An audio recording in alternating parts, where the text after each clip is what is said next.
Hello বন্ধুরা, আজকে বিকেল থেকে ভাবছিলাম কি রান্না করব। ফ্রিজে দু রকমের কপি আছে, বাঁধাকপি আর ফুলকপি।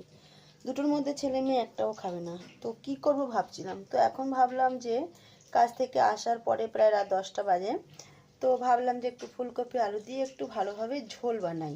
কমসে কম ঝোল আর আলুটা ছেলে মেয়ে খেয়ে নেবে। আলাদা আলাদা আর কতভাবে করবো বলো, আলাদা আলাদা আর হয়ে ওঠে না। তো এবার ঝটপট করে ফুলকপি আর আলুগুলোকে একটু কেটে নিই। তো দেখো, আজকে আমি আলুগুলোকে একটু চোখর চোখর মতন কেটে নিয়েছি। এবার চলো ধুয়ে নিই আগে, তারপরে রান্না চালু করব। এখানে দেখো, আমি আলু কপিগুলোকে বেশ ভালো করে ধুয়ে নিয়েছি। এবার সবার প্রথমে আগে আলুগুলোকে ভাজা করে নেব। এখানে কড়াই অলরেডি বসিয়ে দিয়েছিলাম আর তেলটাও বেশ গরম হয়ে গেছে। প্রথমে আলুগুলোকে ভাজা করে নিই। সব আলুগুলোকে দেওয়া হয়ে গেলে এবার কিছুটা লবণ দিয়ে দিচ্ছি। সবসময় আলুর সাথে লবণ দিলে তোমরা সবাই দেখো যে আমি দিই কেন দিই, আলুর ভেতরে লবণটা যেন বেশ ভালোভাবে ঢুকে যায়। আর ভাবছো এতগুলো আলু দিয়ে কী হয়, এতগুলো আলু দেওয়ার টাইম হলো যখনই আলুটা ভাজা করে আমি তুলবো, এক এক করে আমার ছেলে খেতে লেগে যাবে। আমি যখনই তরকারি রান্না করবো আলু ভাজাও খাবেই খাবে। তো আলুগুলো ভেজে নিই। এদিকে তরকারি কাটতে বসে আমি ভাত বসিয়ে দিয়েছিলাম। দেখো, ভাতটা তো হয়ে গেছে, মাঠটা দিলাম। আলুর হলো এবার ডাই হলো।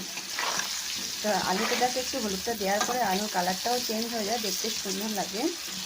আর যে কোনো তরকারিতে আলু যদি ভাজা করে দেওয়া হয়, তরকারির টেস্টটাও চেঞ্জ হয়ে যায় আর ভাজা আলুটা খেতেও ভালো লাগে। এমনি সময় তো কাঁচা আলু দিয়েও রান্না করি, তা নয়, কিন্তু ভাজা আলুটা বেশি ভালো লাগে। আলুকে ভাজা করার পরে থালায় তুলে নিই। কড়াইতে তেল ছিল, সেই কড়াইতে কপিগুলো দিয়ে দিলাম।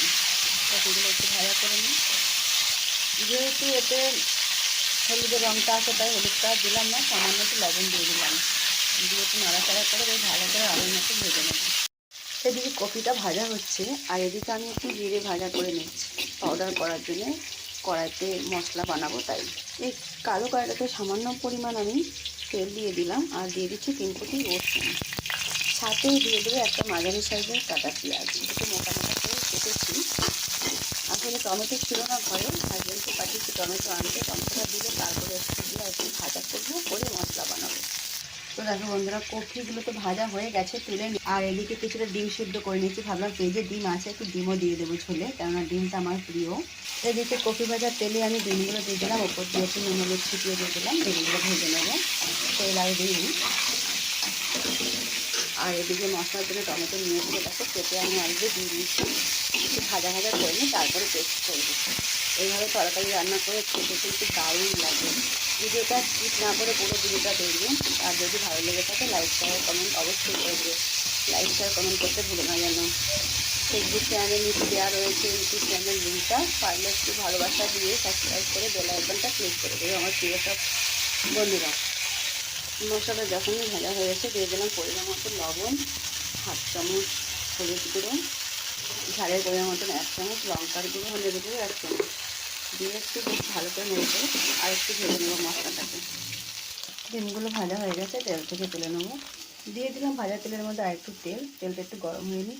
এদিকে দেখো মশলাটা ভাজা ভাজা হয়ে গেছে, এবার তুলে নেবো একটা মিক্সির জারে। এদিকে তেলটা গরম হয়ে গেছে, দিয়ে দিচ্ছি কিছুটা গোটা জিরে, একটা বড় তেজপাতা ছিঁড়ে দিয়ে দিলাম, একটু দারচিনিও দিয়ে দিলাম। তারপর দেখো ভাজা মশলাটা বেটে পেস্ট করে নিয়েছি, এরকম হয়েছে। এই মশলাটাও দিয়ে দেবো। মশলাটা যাতে পুড়ে না যায় তার জন্য মিক্সির জারটা ধুয়ে একটু জলও দিয়ে দিলাম সাথে আমি। আর মশলাটা যেহেতু ভাজা তো বেশিক্ষণ ভাজবো না। এই মশলা দিয়ে দেবো ভেজে রাখা আলু আর কপিটা। ভালো করে একটু মিক্স করে নেব। মিক্স করার পরে আরও কিছুক্ষণ ভাজা করে নেব, যাতে মশলাটা বেশ ভালো করে তরকারির মধ্যে ঢুকে যায়। তরকারিটাও কষা হয়ে গেছে, এতে আমি দিয়ে দেবো ভেজে রাখা ডিমগুলো। বাও, ডিমগুলো দেওয়ার পরে দেখো আলু কপি ডিম কত সুন্দর লাগছে দেখতে, তাই না বন্ধুরা? এভাবে অবশ্যই বাড়িতে বানিয়ে খাবে একবার, তারপরে কমেন্ট করে জানাবে কেমন লাগলো রেসিপিটা। তো এবার দিয়ে দেবো এর মধ্যে ঝোলের পরিমাণে জল। আমি একবারে পাতলা ঝোল রাখবো না, একটু মিডিয়াম সাইজে রাখবো, তো সেই হিসেবে জলটা দেবো।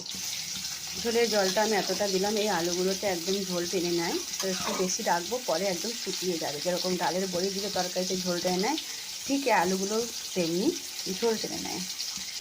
এবার দিয়ে দেবো একটু বিট লবণ। দেখো ঝোলটা কিন্তু বেশ ফুটে উঠেছে। তার উপর দিয়ে দেবো ভেজে রাখা জিরে। আজকে ভাবছিলাম একটা জিনিস দেবো, কিন্তু আমি একদমই ভুলে গেছি দিতে, সেটা হলো হিং। আমি ফুলকপি রান্না করলে, বাঁধাকপি রান্না করলে একটু হিং দিই, কিন্তু আজকে আমি একদমই ভুলে গেছি। আর এখন আর দেওয়া যাবে না কাঁচা। তো দেখো এবার ভালো করে মিক্স করে দিচ্ছি ঝোলটা। তো এবার দেখো গ্যাসটা বন্ধ করে দিচ্ছি, হয়ে গেছে আমার ডিম আলু আর ফুলকপি দিয়ে ঝোল ঝোল তরকারি। তো তোমাদের কেমন লাগলো রেসিপিটা অবশ্যই কমেন্ট বক্সে জানাবে, আর এইভাবে ভালোবাসা দিয়ে পাশে থাকবে। অনেক অনেক ভালোবাসা তোমাদেরকে। সবাই ভালো থাকো, সুস্থ থাকো। আবার নতুন ভিডিওর সাথে দেখা হবে। সবাইকে অনেক ধন্যবাদ। Tata, bye bye.